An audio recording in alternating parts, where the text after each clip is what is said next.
Hello everyone, আজকে আমি তোমাদের সাথে আঙুরের একটা সহজ আর ইউনিক রেসিপি শেয়ার করব। আই এম শিওর তোমরা এই রেসিপিটা আগে কখনো ট্রাই করোনি, আর এই রেসিপিটা বানাতেও খুব অল্প উপকরণ লাগে।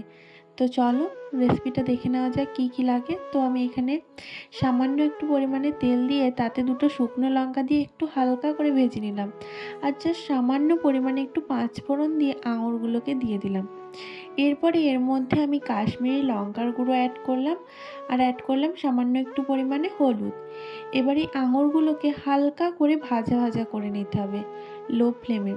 তো আঙুরগুলো আমার হালকা ভাজা হয়ে গেছে, এবার আমি এর মধ্যে লবণ অ্যাড করে দিলাম। এটা ভাজতে বেশিক্ষণ টাইম লাগবে না, অল্প কিছুক্ষণের মধ্যেই ভাজা হয়ে যাবে। এরপর আমি এর মধ্যে চিনি অ্যাড করে দিলাম।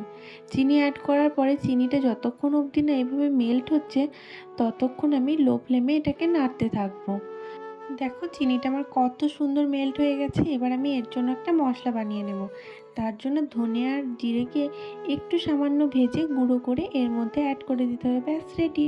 বাই।